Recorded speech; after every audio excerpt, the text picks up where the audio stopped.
So, like I was saying, that we also go in the x-axis. We also go in the x-axis and just explore what we are able to see in the x-axis. In the x-axis, like you remember what I told you here. All right, what do we have? Okay, let me just allow some of your friends to join. So going back to, for example, this same diagram, going to this same diagram, we saw that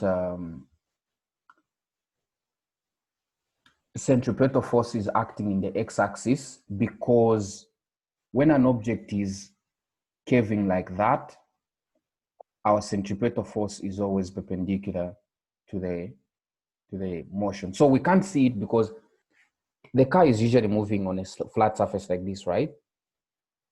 So we expect that the centripetal force is always, if a car is moving like that, it's always in that way in the x-axis. Even if I bend it, I bend the road like this, and then I'm moving my car on a bent road, my centripetal force will always be in the x-axis as long as I'm revolving. I hope you can see my finger.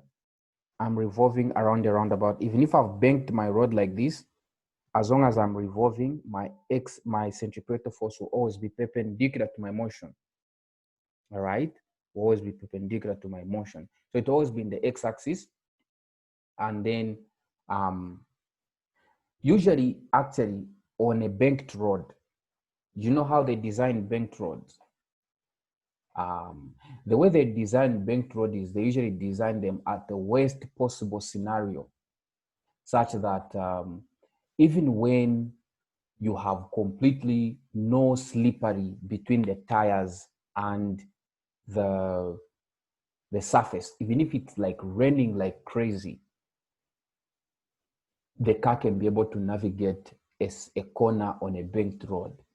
So in fact, on a banked road, we don't even consider friction force. Only when it is on a surface like this, only when it is on a surface. But when we put it at an angle, we stop caring about the friction force, because that's how engineers sometimes, when they are designing things, they design it in a certain worst case scenario and they neglect other instances because they want to make sure safety is put there. All right. So you will find this to some of you guys who come to the School of Engineering. You will find that in designing, we sometimes design for the worst case scenario.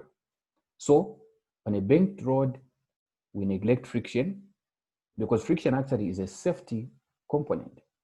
But since we want to design for a worst case scenario, it's always changing depending upon how wet the road is or the tires and whatnot. So we can't even know what friction is on a banked road, on a road which is put at that angle.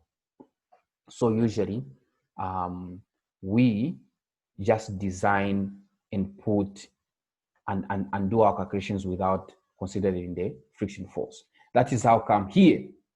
All right, even if I showed it there, in fact, of course, friction force will be in that direction, but actually our centripetal force will not necessarily be in that direction. It will always be along the x-axis. All right, our centripetal force will always be along the x-axis. All right, that's where our centripetal force. Okay.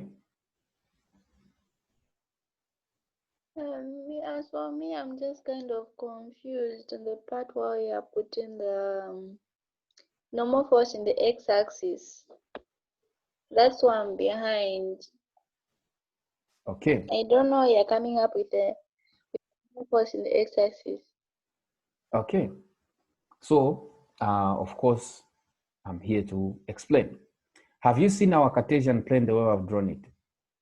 Have you seen, if we had drawn our Cartesian plane like this one, a rotated Cartesian plane, our normal force is here because it's always perpendicular to this surface. We have a surface like this. Perpendicular to that surface, we have our normal force. All right, and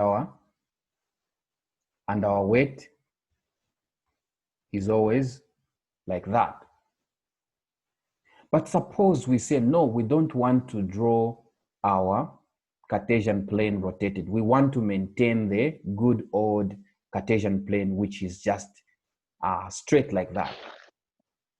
Have you seen my Cartesian plane, which I've drawn here? Precious. Yes. Have you seen it's not rotated, right?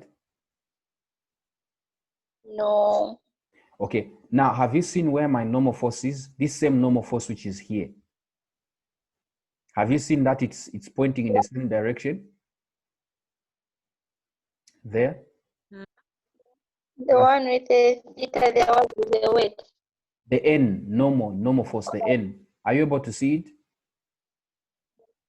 Yes. Have you seen that there's an angle here between the normal force and the y-axis? Have you seen that there's an angle? Yes. So if we have something at an angle, do you know that we can find the component in the x-axis and in the y-axis if we have something at an angle? You know that we can do that, right? Yes. So what do you think will be the component in the y-axis given this angle? N, what will be the component in the y-axis?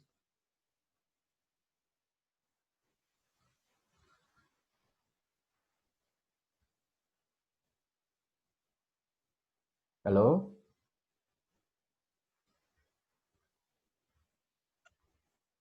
Are you there?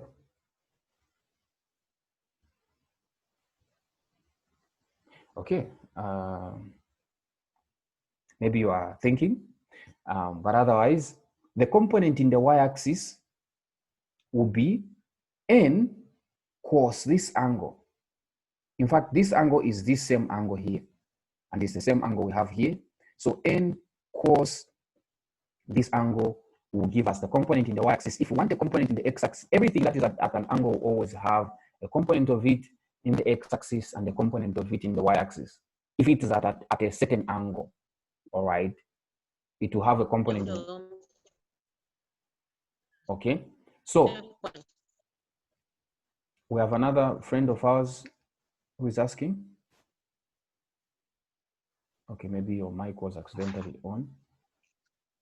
Okay, so that's how come we have normal force, all right, cos theta in the y-axis and the normal force sine theta in the x-axis, because in the x-axis, obviously, we know that the x-axis is opposite to this angle. If I make a dotted line which is parallel to the x-axis, we see that this line is opposite to that angle. So in the x-axis, normal force will be will have the sine function. And I've even shown it here that summation of forces in the x-axis will be equal to summation of forces in the x-axis will be equal to centripetal force. In fact, I've shown you that centripetal force is always in the x-axis, in the positive x-axis, minus. Have you seen that the component of the normal in the x-axis will point towards the negative x-axis? If you want, you can take this angle, this whole angle from there. But that is tedious. You say, okay, my angle here will be, what is this? 270 plus theta. Then you can put a plus there because you are afraid, you don't know what to do. If you put your angle as 270 plus theta, then you can put a plus there. But if you already know the sign, that it will point towards the negative x-axis. You don't need to do the 270, you just take this same angle here. All right, and then that's how come you can actually establish that forces in the x-axis will be our centripetal force minus normal sine theta is equals to 0. And then from there, you can take our normal sine theta on the other side and come up with this expression, Fc is equals to normal sine theta. And then in this case, our normal force, because we have weight here, and the weight component to the normal is mg, all right? Mg sine theta, all right? Our normal force, all right, is mg sine theta. And then, in fact, before we even say that our normal force is mg sine theta, remember we established an expression for normal force here. In fact, it's not a good idea to memorize things, to say, no, my normal force is always equal to mg. Normal force is not always equal to mg. It's not always equal to mg. It is equal to whatever it is equal to. I think I made this statement again. I said that the normal force is always equal to what it is equal to. Whatever you find it, if you are calculating for it, you find that it is equal to 0, then it is equal to 0. If it is equal to 5 or any expression, it is equal to that. In this case, we had found that when we had summed forces in the y-axis, we had found that normal force is equal to mg over cos theta. We had found that our normal force is equal to mg over cos theta. And then when we have this n being equal to mg over cos theta, we replace wherever there's n, we put mg over cos theta. So have we seen where mg over cos theta has come from? Have we seen where mg over cos theta has come from? Yes. What about the others?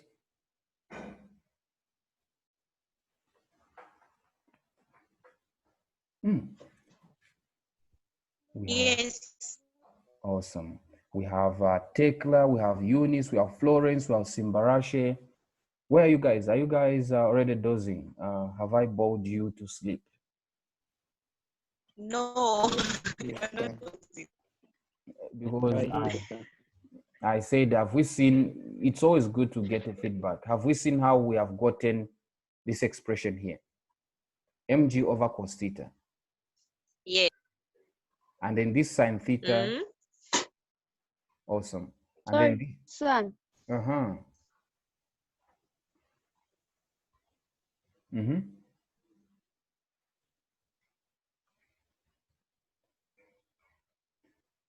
Okay. When you can manage. Okay.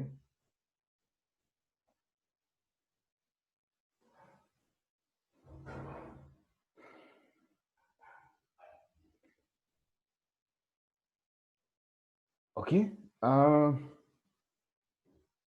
I can't hear you. So when you get through, you'll be able to talk to us, to tell us.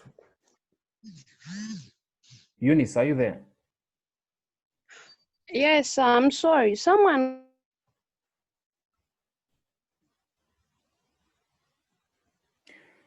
Wow. Otherwise, we are actually about to finish our lesson. In fact, today. Code asking if.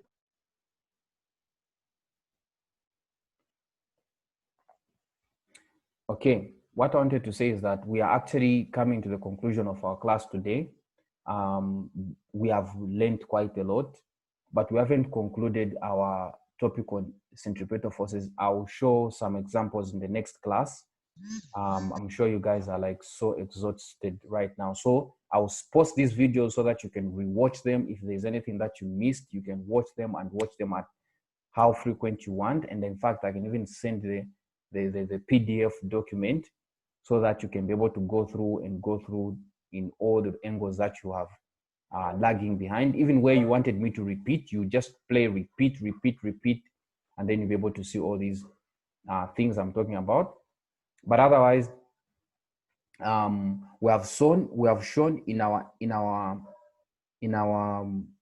x-axis as well that we can have Sir, excuse me before you proceed.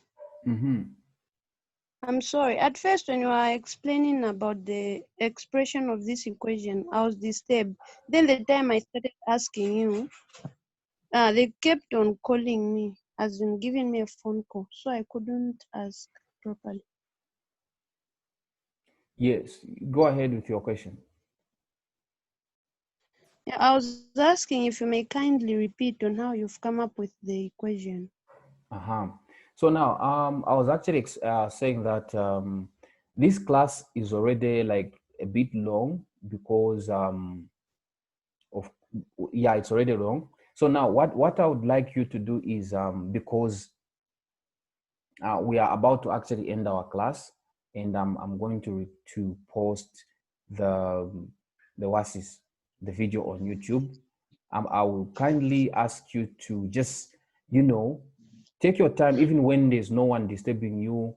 Just take your time to rewatch it and see how I've explained these things, so that of course maybe your friends as well are trying to do other things so that we don't lag them. So I'm going to post a video on YouTube. Awesome. So this is how we have come to the expression here. And then when you do sine theta over cos theta, we get our tan theta. All right, tan theta. So now we have that. Now we have mg tan theta. What else can we see? Sometimes we are not given this mass. What else can we get from this expression? Let's look at the next board. So we see that since our centripetal force is equals to ma, is equals to ma, where a is the centripetal acceleration.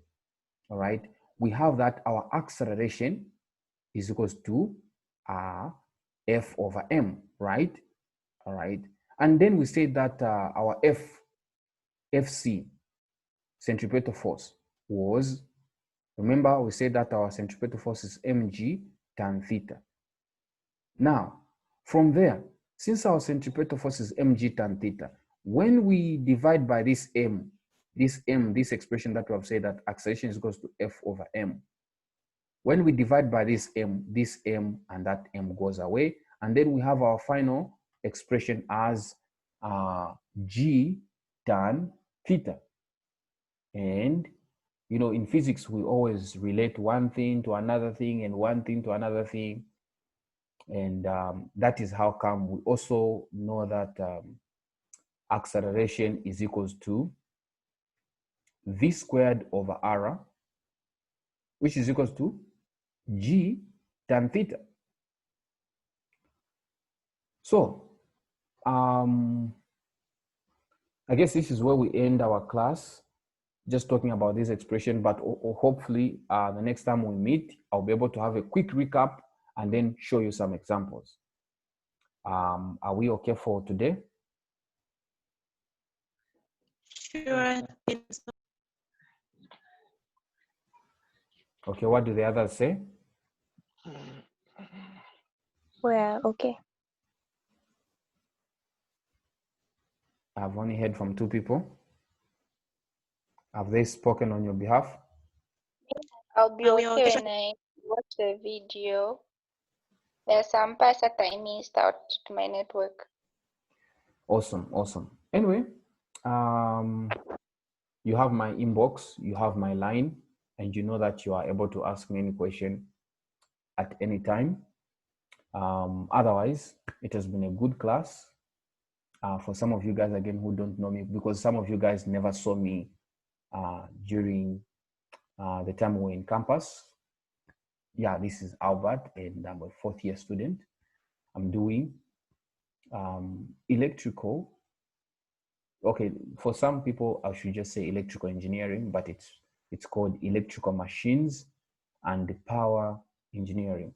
So if you also want to ask me about engineering stuff, we are free to chat. Have a wonderful day. Thank you. Have a Thank you. Awesome.